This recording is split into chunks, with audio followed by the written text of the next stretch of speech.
সালের ভয়াবহ মার্কিন ইরান সংঘাতের এই আকস্মিক কূটনৈতিক মোড় নিয়ে আজকের এই বিশ্লেষণ চলুন শুরু করা যাক। মে মাসের ৬ তারিখ যুক্তরাষ্ট্র হঠাৎ করেই মধ্যপ্রাচ্যে তাদের সামরিক অভিযান স্থগিত করে। যুদ্ধ কি তবে সত্যিই শেষ?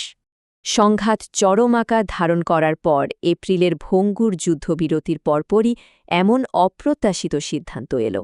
মার্কিন পররাষ্ট্রমন্ত্রী মার্কো রুবিও প্রকাশ্যে জানিয়েছেন, এই সংঘাতের সামরিক পর্ব মূলত এখানেই শেষ। কিন্তু ইরানি কর্মকর্তারা আমেরিকার এই শান্তির শর্তগুলোকে একেবারে অবাস্তব বলে তাৎক্ষণিকভাবেই উড়িয়ে দিয়েছেন। হঠাৎই কূটনৈতিক পরিবর্তনের পেছনের মূল কারণ কি? সোজা উত্তর, হরমুজ প্রণালীর সেই ভয়ঙ্কর অবরোধ। সাম্প্রতিক এক বিশ্লেষণে এই নির্দিষ্ট নৌ অবরোধের ব্যাপক আর ধ্বংসাত্মক বৈশ্বিক প্রভাবগুলোর চিত্র উঠে এসেছে। বিশ্বজুড়ে জ্বালানি, খাদ্য আর মানবিক ত্রাণের সাপ্লাই চেন কিভাবে পুরোপুরি ভেঙে পড়েছে তা এখানে স্পষ্ট। এর ফলে জ্বালানির বাজারে চরম অস্থিরতা তৈরি হয়েছে। পাশাপাশি বিশ্বজুড়ে দেখা দিয়েছে তীব্র কৃষি সংকট। অবাক করার মতো ব্যাপার হল, প্রশান্ত মহাসাগরীয় অঞ্চলে জ্বালানি খরচ প্রায় ৮০%-এরও বেশি বেড়ে গেছে। এই বিশাল অর্থনৈতিক ধাক্কাগুলো বিভিন্ন ঝুঁকিপূর্ণ অঞ্চলে এখন এক ভয়াবহ মানবিক বিপর্যয়ের রূপ নিচ্ছে।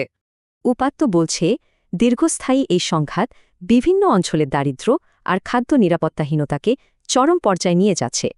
দুবাইয়ের জেবেল আলী বন্দরে জরুরি ত্রাণ আটকে পড়ায় এই সংকট এখন আরও মারাত্মক আকার ধারণ করেছে। বিশেষজ্ঞদের মতে এই অবরোধের ফলে বিগত কয়েক মাসের কষ্টার্জিত বৈশ্বিক উন্নয়নের চাকা একেবারে উল্টো ঘুরতে পারে।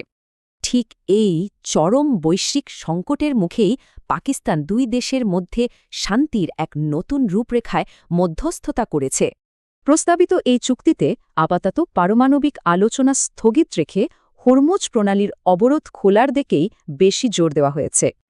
প্রেসিডেন্ট ট্রাম্প একে দারুণ অগ্রগতি হিসেবে উল্লেখ করে প্রজেক্ট ফ্রিডম নামের নৌ এসকর্ট কার্যক্রমটি আপাতত স্থগিত করেছেন।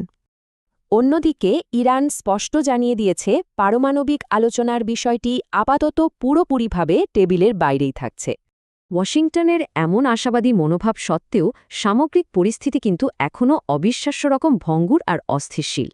ভবিষ্যতে হরমুজ প্রণালীর নিয়ন্ত্রণ কাদের হাতে থাকবে তা নিয়ে উভয় পক্ষের মধ্যেই এখনও বড় ধরনের দ্বিমত রয়েছে।